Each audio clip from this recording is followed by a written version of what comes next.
Thank you, Mr. Klein. Thank you, Chairman Nadler, Ranking Member Collins, members of the committee. First of all, I must say I have Tourette syndrome. Sometimes I have tics and make sounds I can't control, so please forgive me. For the past 25 years, I've served as president of the oldest pro-Israel organization, the Zionist Organization of America. We promote strong U.S.-Israel relations and work to protect American Jews and others from anti-Semitism and violence. As a child of Holocaust survivors, I've personally felt the horrors of unbridled anti-Semitism. I was born in a DP camp in Germany, grew up without the loving presence of most of my grandparents, aunts, uncles, cousins, whom the Nazis murdered. A front-page article in the New York Times Friday headlines, "Bias is shared by extremes of the right, left, and Islam." We should keep that in mind. The Tree of Life synagogue murderer was a neo-Nazi who hated white President Trump for not being anti-Semitic, called Jews in the Trump administration a kike infestation. The New Zealand mosque murderer was actually a left-wing, self-described eco-fascist who also published a manifesto praising communist China as the, quote, nation with the closest political and social values to my own. Most of us correctly treat neo-Nazis and white supremacists as horrifying. History reminds us that we cannot write neo-Nazism off as a marginal phenomenon. There's a plethora of sickening neo-Nazi white supremacist internet sites fomenting hatred and violence primarily against Jews and blacks, but also against LGBTQ, women, feminists, and Muslims. We need to determine who is funding and is behind this. The FBI reports that Jews are the victims of 60% of the religious-motivated hate crimes in America. Jew hatred is the canary in the coal mine. It's unfortunately incumbent upon us to speak about the major issue threatening violence against Jews and all Americans, which is Muslim anti-Semitism, which is strengthened by significant institutional support and the support of imams and is becoming mainstream. Let's look at college campuses. During the decades that ZOA has been combating campus anti-Semitism, we've never received a single complaint about anti-Semitic discrimination, harassment, or intimidation perpetrated by neo-Nazis or white supremacists. By contrast, we receive hundreds of calls from students about anti-Semitic harassment, discrimination, and intimidation perpetrated by the left-wing, significantly Muslim hate group Students for Justice in Palestine, SJP, and its allies. ZOA's letter to City...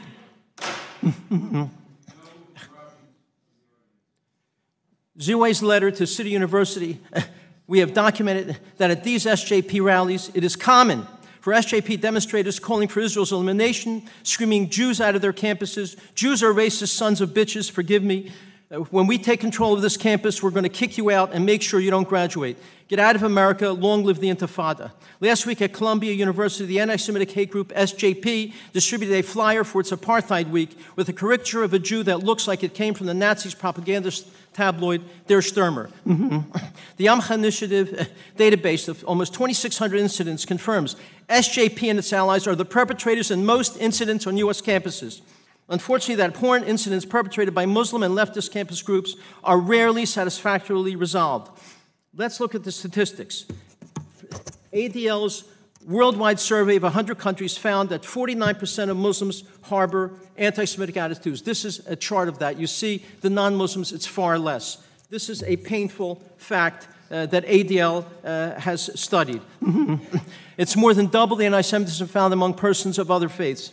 ADL data also shows in the U.S., 34% of Muslims, according to ADL, exhibit a high degree of anti-Semitism versus 14% of the general population. The 16 countries and the territories having the highest level of anti-Semitism were all in the Muslim Middle East. Levels of anti-Semitism there range from 74 to 93%. In a recent conference on anti-Semitism, a speaker said, 20 years ago, the major problem was anti-Semitism of the far right, but it flipped. Now it's the left and radical Muslims. We're in danger of seeing it spread to the Middle East and to Europe. The danger and problem is there is institutional support for violence by leading imams. Al-Azhar University, which is the West Point of Islamic academia, trains imams who fan out all over the world. A highly influential treatise by the former Grand Mufti Tantawi said, quote, gentle persuasion can do no good with Jews, so use force with them. Treat them in the way you see as effective in ridding them of their evil. At Al-Azhar Friday sermons, they've recited hadiths saying we have to commit genocide against the Jews in order to usher in the Messianic Day of Judgment. During the past year and a half, in mosques in North Carolina, New Jersey, California, Texas, Pennsylvania imams have made the same speeches about genocide against the Jews. Can you imagine if rabbis called to murder Christians or priests were called to murder Muslims? We've demanded they should be fired. They weren't. Wayne Hurst Ali, a well-known Somali former Muslim, said, "I confess that if you're Jewish, I want to apologize to you. When my half-sister showed me holy Quranic verses to support her hatred of Jews, I feared arguing with Allah, for Allah would burn me. I also hated Jews. I'm ashamed of my prejudice against you in the past." As Egyptian President Sisi said in a speech at Al-Azhar University, we need a religious revolution. You imams are responsible before Allah. The entire world is waiting. Let's speak frankly. We want to stop hate and stop institutions from supporting, condoning it. I don't know how much time I have. You're 48 seconds over. Well, but I was stopped. I was stopped with the outburst. The outburst. Go ahead. Another 30 seconds. I have something very, very important to say. Especially as a child of Holocaust survivors. I was horrified to see Speaker Pelosi, Leader Hoyer defend Representative Omar after her vicious anti-Semitic remarks and presidential... The gentleman's time has expired. Mr. Klein, you remember the chairman agreeing to give you an extra 30 seconds because of the interruption that you experienced during your opening statement. And then do you remember being gavelled down by the chairman once you began speaking of the anti-Semitic remarks by a member of Congress?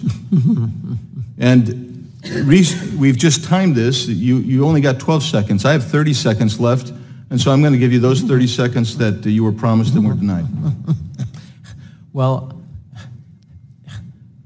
I am deeply pained that after a congresswoman from Minnesota called Israel evil, hypnotized the world, Israel's an apartheid state, Jews use their money to promote what they want out of Congress, that this woman was defended by leaders of her party, defended by at least 3 members of her party who were running for president, with no consequence. She should have been removed from all of her committees just the way Stephen King was for this unbelievable outburst of hatred toward Jewish people.